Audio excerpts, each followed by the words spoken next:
folks. Sean Broderick here for you, and I'm in Boca Raton because I'm meeting yet another great mining company. This is a gold miner. I swear to God, you haven't heard about it, but you should. They have 2 mines in production, one very recently, working on a third. They have a good, sound financial position, and right now, Greg Smith, who is the president of the company, will be speaking to you and explaining what Equinox Gold is doing now and plans to do in the future. Could you please speak to my viewers?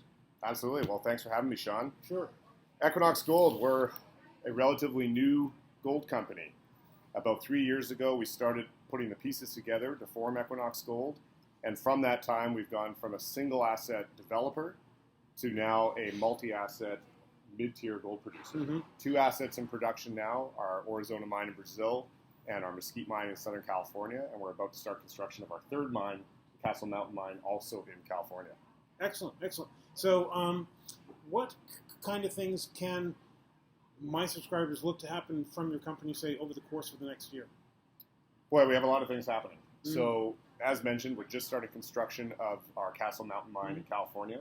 That's phase 1 of a 2-phase construction project. Phase 1 will go start production mid-next year, about a $55 million build, and that'll produce around 45 to 50,000 ounces a year. So we're going to have some production growth out of Castle Mountain mid-next year. And how much are you actually producing now? We just commissioned, actually it's big news for us, we just commissioned and went into commercial production on our mine in Brazil. I just came back from the mine. It's going great. It's going to do about 75 to 95,000 ounces of gold this year. Mm-hmm. And then our Mesquite mine in California is going to do about 125 to 145,000 ounces a year. So we're going to do over 200,000 ounces in 2019. Okay, great. What's the all-in sustaining cost on the 2 operating mines you have now?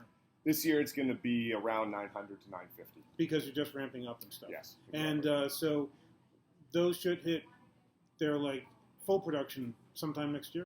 Well, Mesquite's a steady state mine, okay. So it's doing what it does, and it's around $900 to $1,000 all in sustaining costs. Aurizona over the long term will be between $750 and $800. Right now it's a little higher because we are just ramping up, but so far the ramp up has gone really, really well. In fact, we're operating above our nameplate capacity, and it was very quick from first gold pour in May to commercial production July 1st, 6 weeks. And really happy with the way that mine is operating. Okay, and how about the new mine you guys are working on now? Could you just explain a little about that one as well? Yeah, so Castle Mountain, this is a large open pit oxide deposit in Southern California. Mm-hmm. Castle Mountain operated previously when gold prices went way down. The mine got shut down, almost reclaimed. We've come in now and re-engineered a 2-phase mine. First phase will do 45 to 50,000 ounces a year. And the next phase, phase 2, will do over 200,000 ounces a year. So this is a substantial deposit, 3.6 million ounces in reserves at Castle Mountain, another 2 million plus in resources. And the first phase here, like I said, will be 45 to 50,000 ounces, run a mine, heap leach operation, very simple, $55 million to build. Once that's in operations, we're going to permit the expansion to phase 2. Mm-hmm. That's a 200,000 ounce a year production. About $295 million of capital, but that includes a full fleet. So we'll be able to lease that fleet or do some sort of financing on the fleet. Okay. And across the company, what kind of a resource base have you got?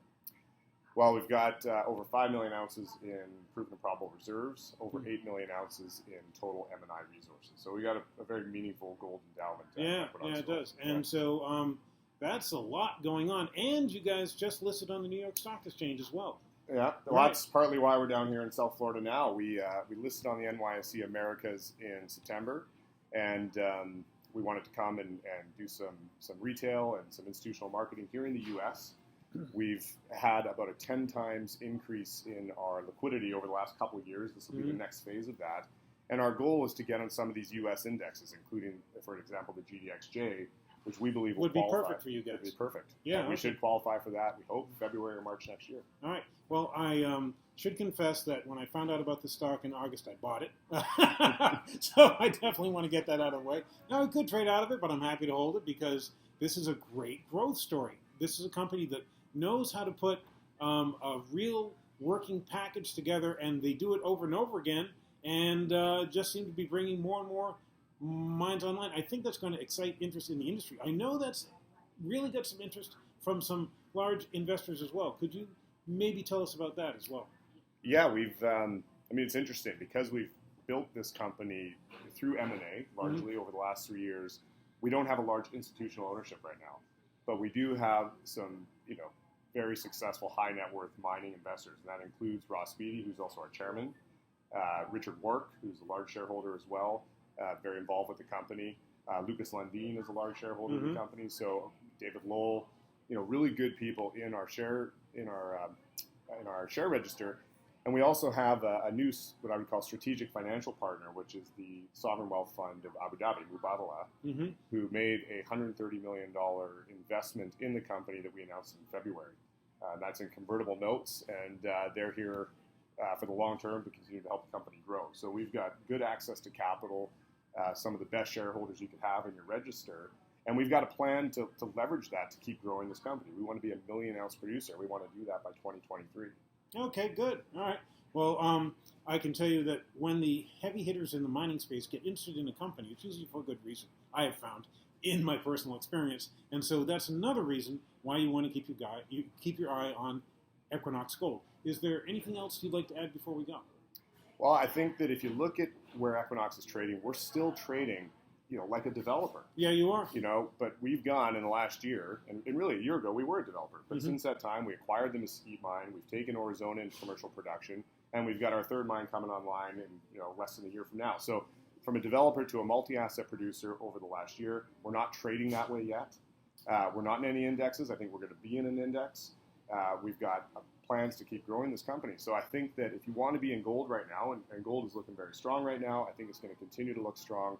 I think Equinox is a great place to be, and I think that the market's going to start to realize that over the coming months. Excellent. Well, this is a great company. I'll be looking at it for my subscribers. You folks stay tuned, and definitely one you want to keep on your radar. I'll have more for you. This is Sean Broderick. If you have any questions about this company or gold in general, please feel free to leave them in the comments. Thanks a lot. And thank you very much for speaking to my subscribers. Thanks, Sean. Appreciate it.